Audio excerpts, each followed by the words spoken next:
nous allons voir comment ajouter une ressource qui est uniquement modifiable par les élèves.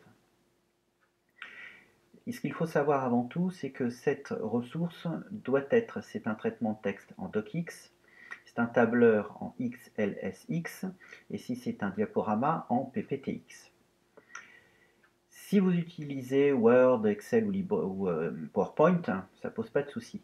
Par contre, si vous utilisez LibreOffice, eh bien, il va falloir enregistrer ce document en docx. Par exemple, si c'est un traitement SLED. Alors, par exemple, ici, j'ai préparé un document où la réponse du groupe 1 se fera à cet endroit et pour le groupe 2 à cet endroit-là. Donc, quand vous faites fichier enregistrer sous, c'est là où vous allez enregistrer. Par défaut, il est en ODT. Et là, ici, il faudra le sélectionner comme type de fichier Microsoft en .docx. Voilà, c'est ce qu'on va faire sur le bureau. Voilà. Donc là, évidemment, j'en avais déjà un exemplaire. Voilà.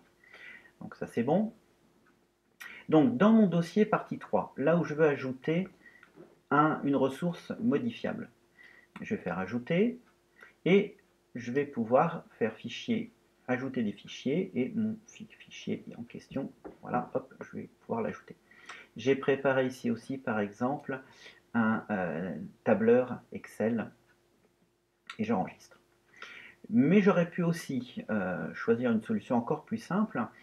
En cliquant sur Ajouter, j'aurais très bien pu directement ajouter un document Word, Excel, voire PowerPoint. Seulement, évidemment, ils sont vierges, il n'y a absolument rien dedans. Donc, par exemple, ici, pareil, réponse groupe 1, par exemple. Et réponse groupe 2. Bon, là, il faut évidemment taper. Voilà. Donc là, il s'est enregistré ici. Bon. L'étape la plus importante va être de pouvoir rendre justement ces documents modifiables. Si vous cliquez ici sur partie 3, vous avez la liste là de vos ressources. Et vous avez par exemple ici un petit cadenas qui vous montre ici justement ce qui est autorisé ou pas autorisé. Par exemple, vous voyez ici pour les élèves, ils ne peuvent pas modifier.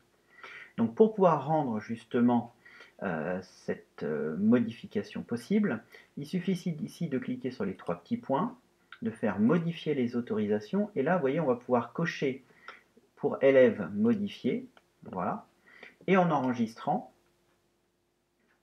ça y est c'est fait, les élèves vont pouvoir modifier. Alors si on veut vérifier, regardez ici, hop je recommence, le petit cadenas, voilà. Et là, vous voyez, maintenant, les élèves sont autorisés à pouvoir modifier. Alors, comment on peut le voir, ceci? Si, par exemple, ici, je vais dans partie 3.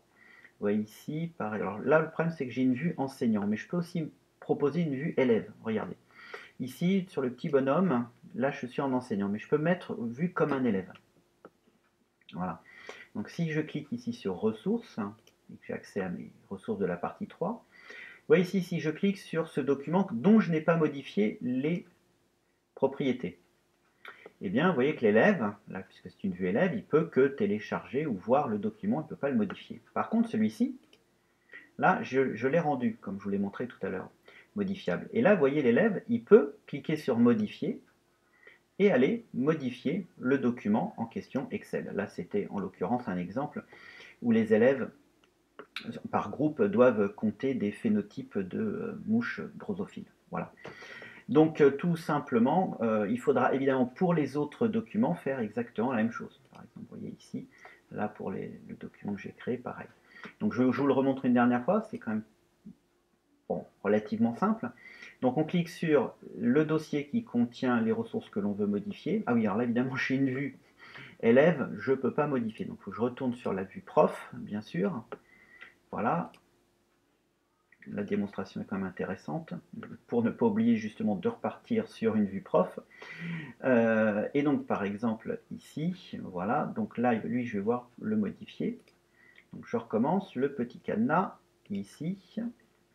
Voilà, là les élèves ne sont pas autorisés à modifier, les trois petits points, modifier les autorisations, je coche la case élève modifier, j'enregistre, voilà, et maintenant les élèves peuvent modifier ce document-là. Donc ça va être très simple, hein. Ils cliquent sur le document, ils cliquent sur modifier, Et là, ils vont pouvoir taper leurs réponses. Et après, dans Afficher, ça affichera tout ce que les élèves auront tapé. Voilà, tout simplement.